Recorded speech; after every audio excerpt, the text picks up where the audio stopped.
Hello there. A warm welcome to you from SGT University. I'm Salim Javed from the Faculty of Mass Communication and Media Technology at SGT University. This video is about visual communication. So, let's get started. Now, imagine a situation that you are gone to a foreign country in a student exchange program. Let's imagine that you are in Japan and you are a part of a group which has gone for sightseeing, and somehow you get lost, and now you are alone and you are alone at that particular spot. Your phone is dead and your passport is there in your hotel.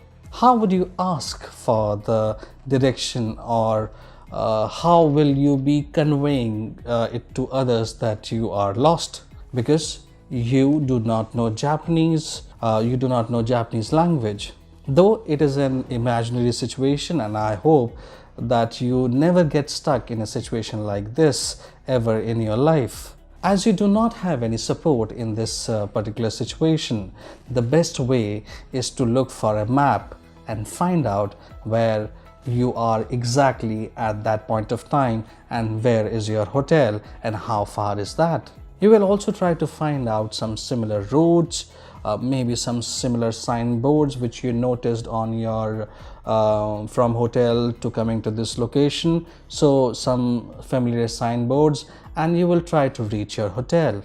Whatever means that you have used so far for reaching your destination, and in this case your hotel, and the means are maps, familiar routes and the signboards. All these things are part of visual communication.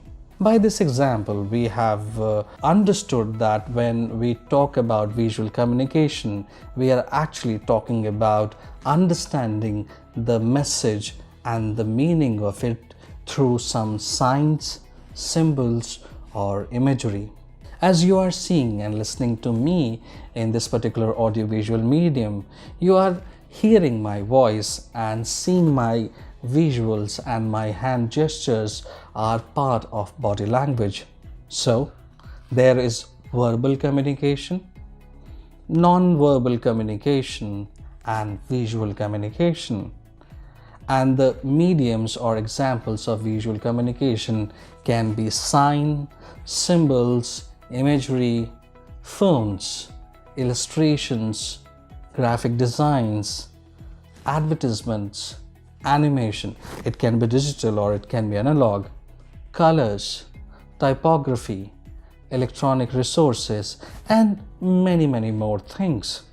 So the logical conclusion from the line that I have just delivered, we can induce that visual communication is the oldest form of communication, so much so that it can, or it actually precedes the verbal communication. The example of cave painting strengthened my argument, which actually date back to 40,000 years and were drawn or etched onto the cave walls. It is the prehistoric documentation, a very primitive expression of our feelings, even though tools were unknown. But the desire to hold and pass it on to posterity for enhancing their understanding is prominent. As we grew and became more evolved societies, people from different races met each other and came in contact with different languages. As there was a need to understand each other, common signs and symbols were used to communicate. It was around 4th millennium BC the pictograms were developed. So pictograms are basically images that represent physical objects. So if you are in a foreign country and you want to go to loo, but you do not know how to say loo in that particular language, so what can you do? You can ask someone by showing a pictogram of a loo and express what you want to convey. What I have just said works because people have association of certain characteristics with some specific things. If I put my hand in front of my mouth like this and rub my belly like this, I'm very sure what you are understanding is right. Yes, you're absolutely right. I'm hungry. Now, this is a universal characteristic which is associated with specific thing, and in this particular case, my hunger.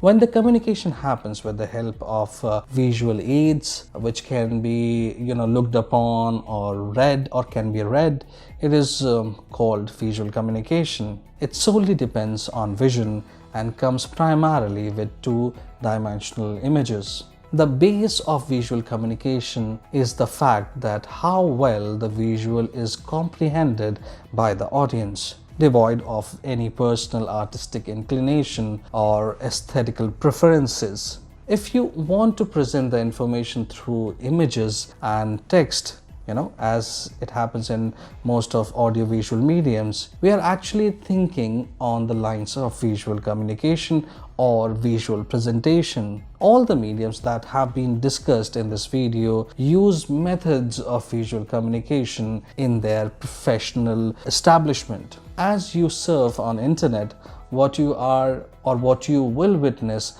are some of the best examples of visual communication.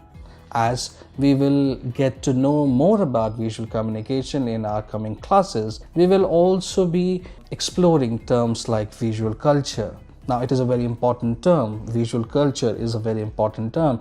It is basically an academic subject which studies visual imagery by focusing on aspects of cultural studies, anthropology, art, history. So art and history also, crucial theories and many philosophies. It is also known by the name of visual and cultural studies or visual and critical studies. The Eye of Horus, which you are seeing on your screen, is often considered as the symbol of visual communication. It is said to be representation of an eclipse, as the corona around the pupil is like the corona around the sun during a solar eclipse. So the word corona, it's just for the information, the word corona, it means crown in Latin. So in this video, we try to understand the basics of visual communication, and we will elaborate about some of the topics in the next class.